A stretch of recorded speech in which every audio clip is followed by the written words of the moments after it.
Hi, this is Kyle Killebrew, and this morning I came on and was talking about a listing appointment that I was going to have at 9 o'clock today. I went to that listing appointment. It went well. Met the people, nice people. I was the fourth realtor to go to the house. The first three listed the home. The house has been on the market for about 2 years, and they called me, or I actually called them yesterday to find out what was going on. I noticed it expired again. And it was really interesting. I was anxious to find out what was going on, why this house has been on the market for 2 years with no sale. So here's the deal. I went and met with those people, and unfortunately what I found out was they owe more on the property than the property's worth. That's not uncommon to have a listing like that. We ask, what the home, we determine what the house is worth, and then we tell them what we feel like we can sell it for. And in this case, the people were great, nice people. I feel like I could have worked with them, and I think that they agreed that we would be a good fit. It's just the number that I felt comfortable listing the property for was less than what they owed. So I'm not going to be able to help them.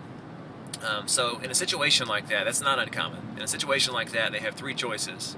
One is to stay in the property and continue to make payments.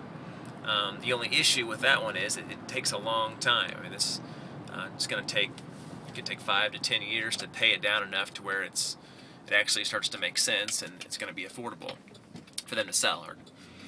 Second is a foreclosure, and boy, I'd never recommend a foreclosure. There's always a better option than that. And the third is a short sale. And short sales aren't great either, but what a short sale is when a bank says that they're willing to take less for the home than what's owed. So for example, with these people's case, that's probably the option they should be looking at. I talked to them about that, and they're going to contact their lender. But what a short sale is basically the bank says, for example, you owe $100,000 on your home, and the home is now only worth $90,000.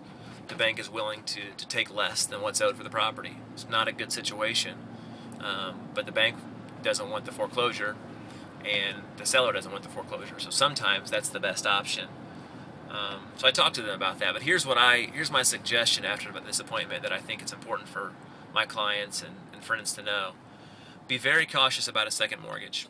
If you have a second mortgage, focus on paying that second mortgage off.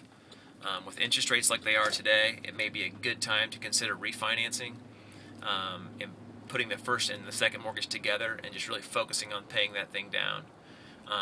Also, it's a good time to look at going from a 30 to a 15-year mortgage. 15-year mortgages are ideal. Just get you done faster. I'm an advocate for paying a house off as soon as possible. I would just recommend that you look at those options. If you have a second, really focus on getting that second paid off. If you don't know a good lender, or if you have questions, or you're concerned about finding somebody that you can trust to kind of work you through that, feel free to call me. My phone number is 741-4040. I can give you some people that I would talk to if I was in a situation where I wanted to make a refinance or determine what I'd have to do. I've got some great lenders I work with that do that. Also, it may not be a bad idea to talk to your accountant or your attorney. So if you're in a situation where you're kind of at the end of your rope, figure something out. Make a phone call and get something determined as to what direction to go. So that's all. Great listing appointment this morning. I wish I could have helped them more, but I'm just not sure that I can. So the suggestion would be just get your mortgage paid down. If you got a second, get rid of that second, pay it off as fast as you can, and that's all. Thanks.